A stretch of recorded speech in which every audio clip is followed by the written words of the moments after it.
Okay, so a few more pieces of information have come out, but not all that much, so probably a shorter video here. First off, let me address a couple of the things that I said in the previous video. One person was asking about why I didn't say anything about some of the new players in LATAM. I'm saving the LATAM transfers and roster moves and all this stuff for when they're all complete, and then I'll just probably do a full summary sort of thing. And then what else? Okay, so I mentioned something about all of the women that I've ever played in T1, and I said there were only like 3, but I said I was unsure of that number. I think there's maybe a few more. So Jess, the same Jess that just recently left the EUL and APAC North broadcast. I was unsure if she'd actually played in T1 before. I think she played in like Challenger League, but for when you go pretty far back, Wikipedia doesn't have a lot of the information, so maybe she did, maybe she didn't. I'm not completely aware. And then there's Luna from APAC as well, an Australian player, and I believe she did play in T1, so that's at least one more. And then somebody else in the comments was saying something about Cherry Gums, who was, I think at one point, the coach for Black Dragons, which has some of the players that are now on Ninjas in Pajamas. And she may have stood in at some point during the 2018 Invitational, but again, I couldn't find concrete evidence, so I mean, just to address what people were saying about the few that I'd missed. And then also, I said I sort of guessed what the roles might be for G2, and now that's the first thing that we're looking at here. So Virtue comes out and just says what their plan is, what their structure is for their team. I suppose not so much their plan, but the structure. And it's a little bit different than what I thought. So, okay. First entry, Doki. Second entry, Citizen. Flex, Alamau. And yeah, I guess Flex more accurately sums up what Alamau had been doing, because he'd play like smoke on defense, which makes you think support, but he'd play it in a much more aggressive way than you'd see in other regions.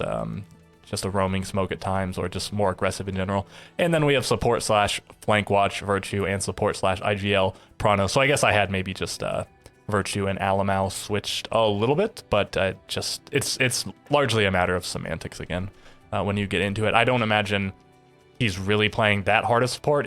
He's effectively playing flex, right? If you're playing support slash flank, you're sort of just playing flex, and maybe it is leaning a little bit more towards support, right? But still, it's largely flex, and that's just how things work out. You usually have a first entry, a second entry, and then a flex that maybe more leans towards helping out the entries, and then a flex that more so helps out with the support when necessary, and also flank watch. Okay, so just a little thing. And all right, so let's move on to the first little piece of info.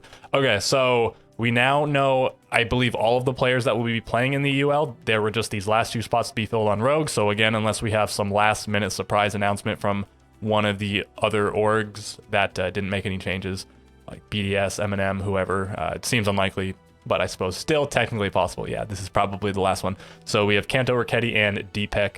So Deepek coming over from, I believe he played most recently on Gamma. Before that, he played on Diffuse Kids / Lowland Lions. It's like the same team that just changed their name. And he's been playing in CL for quite a while. And that's like a decently high honor in EUL if you just watch NA and whatnot. A lot of CL play isn't that high level, but there is a lot of pretty high level play in EUCL. So he's coming up. And then we have Kanto coming back. I'm sure tons of people recognize Kanto. He was on that championship G2 squad. They won the 1 year with Shate when they were still Penta, and then they won the following year with Kanto instead of Shate when they got picked up by G2.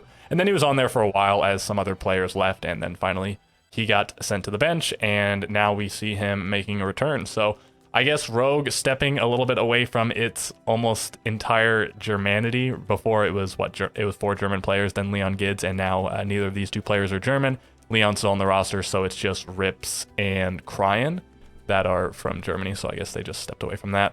And I guess it doesn't really change much, because I don't imagine Leon speaks German. They were probably speaking English before, and they, I'm sure, will be speaking English now. Deepek and Cryan teamed before on, I want to say it was on the Diffuse Kids Lowland Lions team, so a little bit of past synergy perhaps. And I mean, I have to say this looks like perhaps one of the weaker teams, but we'll have to see if Kanto Raketti is anywhere near as good now as he was back in those G2 days, and we'll have to see how well Deepek does as well. And maybe this is a more conducive squad to some of their players doing well. Cryan has been fairly good, I think, recently, but he's had his struggles. Rips was struggling especially hard at the 6 Invitational, and maybe the changed up structure will be beneficial for Leon as well, who would have some really good games and then some pretty poor games. And all right, so let's move on to the next thing. I sort of already went over all of the players in Europe, so I'm not gonna just run down the whole lineup again. It's just the same thing as the previous video, +2. Maybe I'll do it one more time in a future video once the Vitality org gets sorted out. Okay, so next up we have the Soniqs making a change, but it's not on their playing roster. Jobro, their coach, is stepping down and being replaced by somebody who I'll show in the next image, the next tweet. Okay, so I mean, this is a big one. I think he's thought of as, and I mean, as far as I understand it, one of the better coaches in NA and probably one of the better coaches in the world. Just one of the best minds in the game and best at communicating and getting, establishing the game plan, getting your team to follow it, all this stuff. And I guess, I mean, I'd be remiss if I didn't say one of the best dressed. People love to point this out. He's always suited up and whatnot. Okay, yeah, he's, I guess, moving to just another position within the Soniqs, but Liquipedia has him as head analyst, and I'm not completely sure if that means analyst for the Rainbow Six team or just analyst for another sector of the Soniqs as a whole, because I'm surprised that it says internal position here within the organization, and why it wouldn't just say head analyst for the R6 team or just head analyst. So that makes me think he might be a little bit less involved with Siege, but maybe not, because it still has, again, on Liquipedia saying he's head analyst.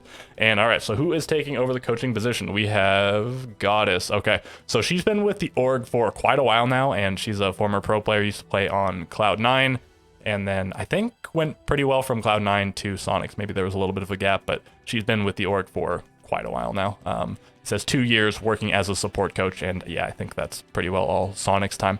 So her and Super have both been with the org Soniqs for quite a while, and I think Jobro has for a good amount of time as well, with the 4 other guys on the roster being pretty new. But yeah, multiple championships won. She won, you know, I guess a few championships on Cloud9. They didn't win any. I don't think they won any Pro League seasons. They didn't win any SIs or anything, but they won at least a DreamHack and then like a minor or something. And I guess maybe DreamHack also counts as a minor. And okay, so we'll see what happens. Jobro definitely leaves some big shoes to be filled. As I said, just probably one of the most well thought of coaches in the league, in the world. And maybe they will be working together, her and Jobro, if he is actually head analyst on the Siege side of things. But yeah, we'll just have to see how she does. The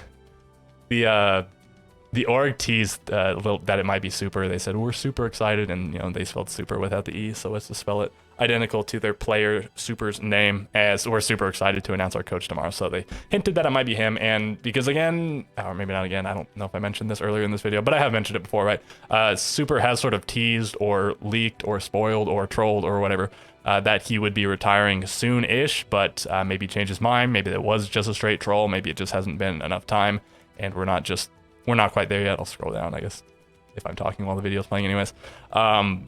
So yeah, we'll see if that actually happens, and they definitely made us think it might happen. I thought there was a chance, especially with that little troll, but I thought there might be a chance with that. He started up his podcast, which I think he just has the one episode with Yardy/Dripbulin, and he's also been doing those videos on YouTube going over various competitive Siege topics. So I thought maybe he was transitioning away from playing, and so he was transitioning into, you know, maybe being a coach, but then also doing more content stuff along with his stream.